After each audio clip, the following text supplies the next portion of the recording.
بسم اللہ الرحمن الرحیم وقالوا اتخذ الرحمن ولدا.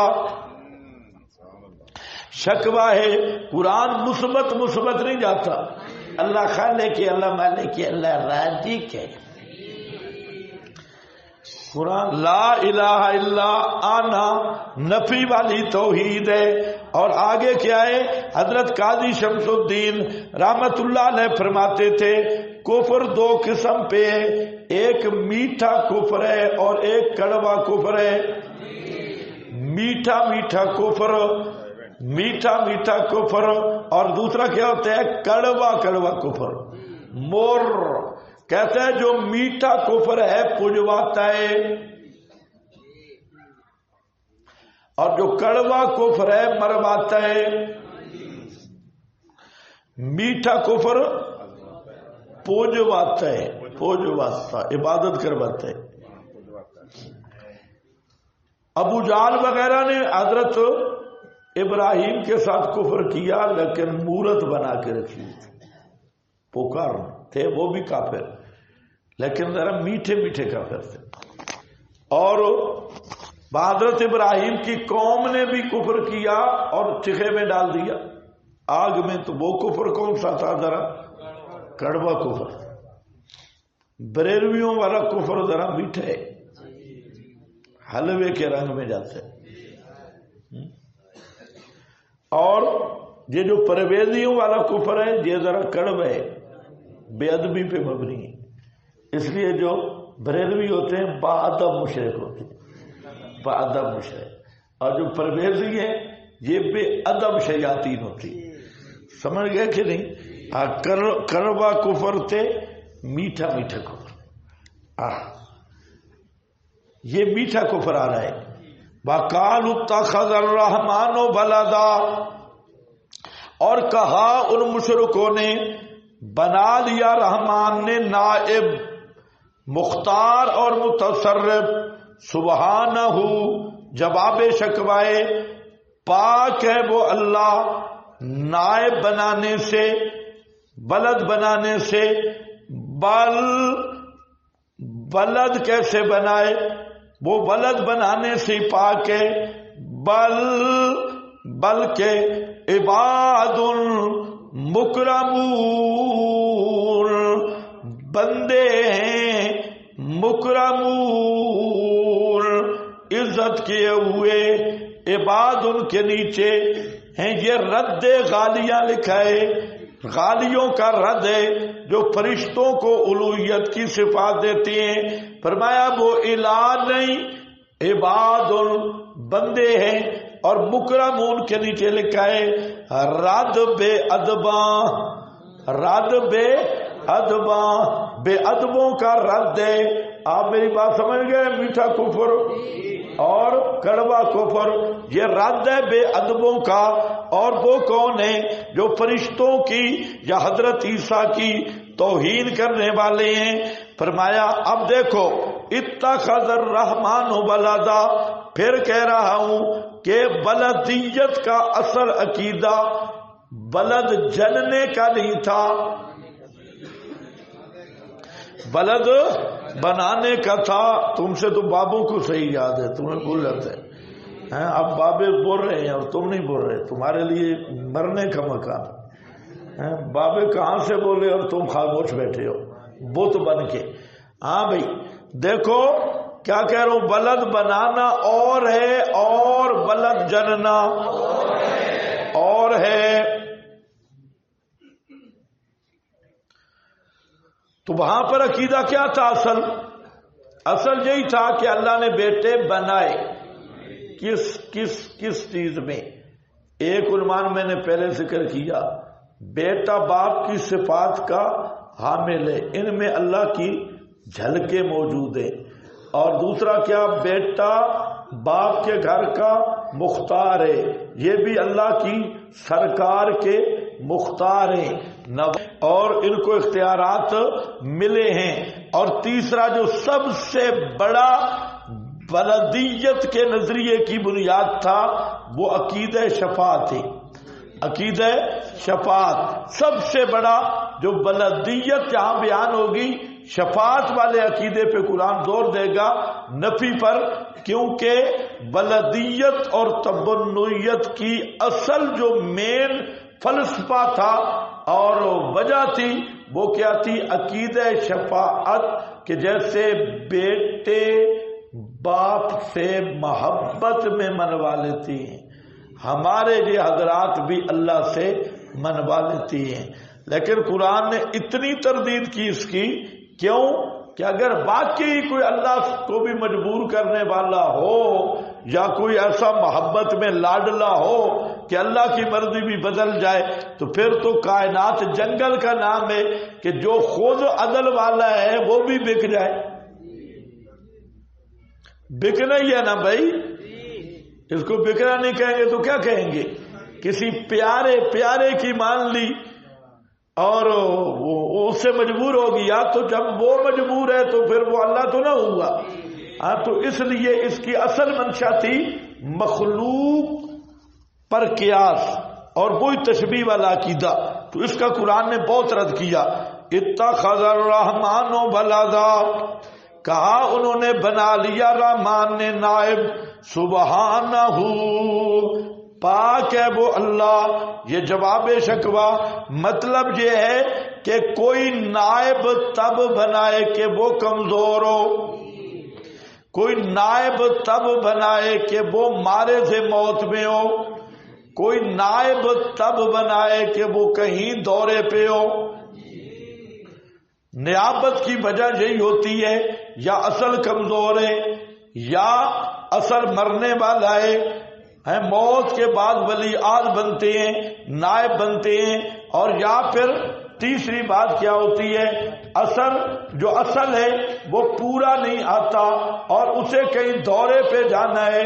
نائب نبی پاک تبوک میں گئے، نائب علی کو بنایا ہے، حضرت موسیٰ طور پہ گئے، نائب ہارون کو بنایا۔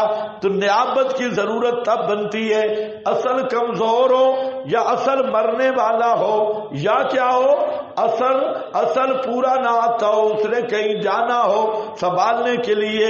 اللہ کی تینوں چیزیں اللہ کی شان نہیں، اس لیے سبحانہ نائب بنانے سے وہ پاک ہے، اس کی شان کے لائق ہی نہیں کہ وہ کسی کو نائب بنا لے، کسی سے مجبور ہو جائے، پھر تو وہ اللہ ہی نہ ہوا۔ بل اضراب کے لیے نائب ہونا تو دور کی بات، یہ جن کے بارے میں تم کہہ رہے ہو نائب نہ نائب، یہ کون ہیں؟ عباد بندے ہیں، عباد معبود نہیں بندے ہیں، اور ہیں کیا؟ مکرمون، عزت کیے ہوئے بندے ہیں۔ توجہ ہے؟ آپ کے خطیب ایک دلیل دیتے ہیں، خیال کرو کہیں پھنس ہوگے، کبھی بھی یاد رکھو خطیب کی دلیل سے متاثر نہیں ہونا، کیونکہ وہ برہان خطابی ہوتی ہے عوام کو۔ ایک خطیب نے تقریر کی اور بڑا چیلنج کیا، اس نے کہا اللہ نے انسان کو 2 ہاتھ دیے، 2 پاؤں دیے، پورے وجود میں 2 چیزیں دی، اور صرف جو دل ایک دیا اور زبان ایک دی، باقی ہر انسان کے اعضاء کتنے ہیں؟ 2۔ دل اور زبان ہے، اشارہ ہے، نقطہ صدری آ رہا ہے، اشارہ ہے کہ دل ایک میں مشغول رہے، زبان پہ ایک کا حکم جاری ہے، ذکر جاری ہے۔ سبحان اللہ۔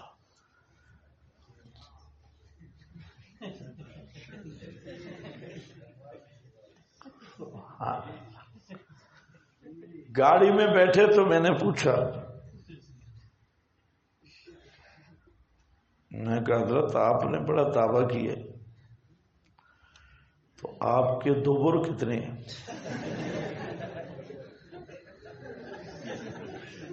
کیونکہ ہر شے 2 ہیں۔